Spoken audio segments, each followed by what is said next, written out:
Hello everyone, my name is Eun. Today I'm really happy to come here again in order to teach you another lesson. But in today's video, I'm going to teach you practice of adjective clauses or relative clauses. Before you start to practice this lesson, then I would like to remind you of some relative pronouns and relative adverbs used in adjective clauses or relative clauses. How many relative pronouns are used in adjective clause? Do you remember that? Well, one is who function as subject and an object for people, and whom function as object for people, which function as subject and object for things, that function as a subject and an object for both people and things, and then who pronoun for position.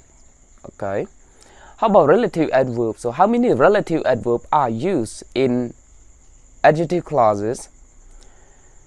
One is where refer to a place, when refer to a time, and why refer to a reason of relative pronouns that is not used in non-defining relative clauses at all. But who, whom, which, and who pronoun for position can be used in both defining and non-defining relative clauses. But that is not used in non-defining relative clauses at all. That is informal. And relative adverb like where, when, and why can be used in both defining and non-defining relative clauses. But the thing is that why far less common in non-defining relative clauses. Why does not appear in non-defining relative clauses very often. It is mainly used in defining relative clauses. Look at the board with me. The topic is practice relative clauses or adjective clauses. Direction is that underline the adjective clause in each sentence, circle the relative pronouns or relative adverb, then label the use of the circle word within the clause as a subject, direct object, object of prepositions, adjective or adverb. You know, relative pronoun have its function. Can be subject, object can be direct object or object of preposition, and it also can be adjective. You remember when adjective means pronoun, and adverb or relative adverbs have no function. Number one, we look forward to a weekend when we can rest. In adjective clause, it is called complex sentence. In order to take note of adjective clause in this sentence, you have to think of 2 points. One is that adjective clause occur in separating between subject and verb predicate. Yep. The second, it can occur at the end of the sentence. It means that it follows the head noun at the end. How about this? We subject look forward.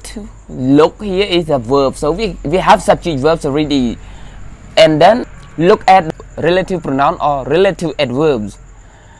When, what is it? When is a relative pronoun or relative adverb? It is relative adverb. So weekend is an antecedent noun. That's why we use when we can rest. When we can rest is adjective clause. When refer to a time, modify a weekend.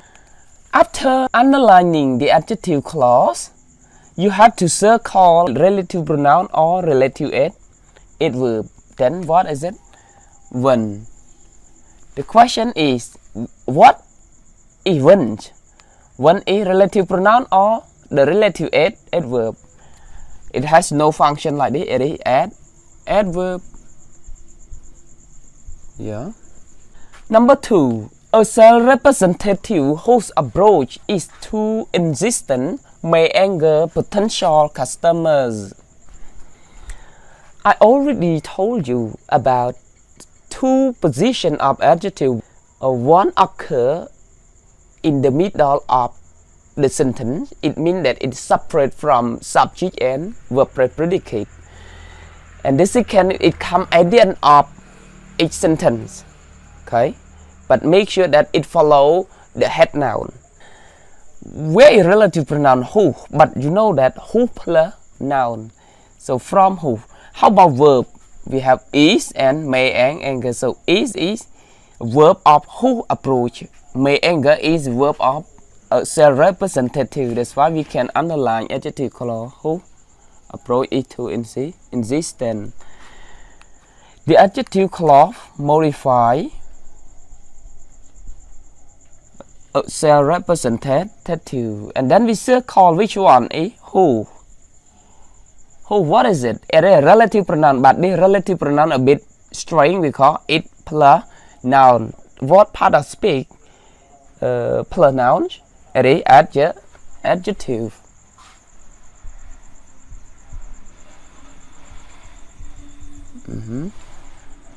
Number 3. The first person on the moon walked on land where no one had ever walked before. Moon, the first person on the moon is the subject, walk is verb. So we have subject verb already. So it means that the adjective come at the end of sentence. Land is a place where. Where is relative pronoun or relative adverb? It is relative adverb. So from where to before is adjective clause. And modify land. What is where? Where is relative pronoun or relative adverb? Where is relative adverb? Number 4. You should know the reason why she scolded you. You should know. You is a subject. Should know is the verb. And the reason, you remember one of relative adverb, you with reason. What is it? It is why. So why, from why to you, it is adjective clause. Some book called adverbial relative clauses. How about why? It is relative adverb or relative pronoun. It is adverb. Number 5. The book on which she had built her reputation was not her best by any means. The book on which, the book is a noun, had noun, and on which, you see, which is relative pronoun. So relative pronoun is separate between the subject and verb predicate. That's why we have to underline on which she had built her reputation. Was is the verb of the book.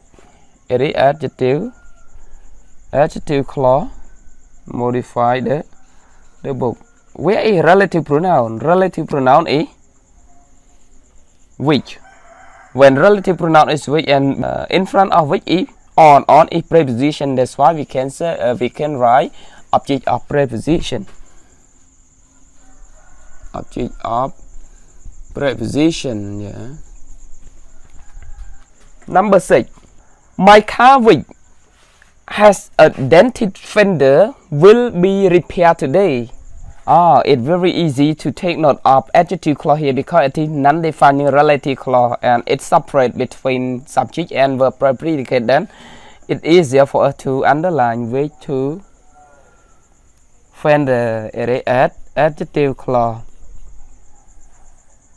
Modify my car. So how about which? What is the function of which?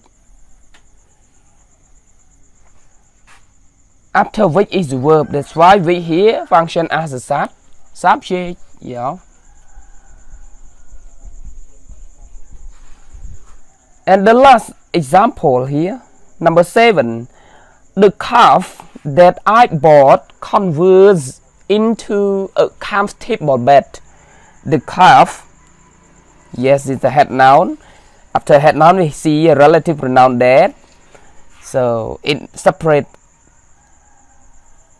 subject and verb. So it is adjective clause modify the calf. How about that? What is function of that? That is adverb or pronoun. Ready? Relative pronoun. After that is I. I is the subject of board. Then that is direct object. Direct object. Again, in order to recognize adjective clause in complex sentence, you have to think of 2 points. One, adjective clause can occur in the middle of the sentence. It means that adjective clause separate the subject and verb predicate. Okay. The second is that adjective clause occur at the end of a sentence like this. Here adjective clause when we can write here at the end of the sentence because antecedent noun here we can.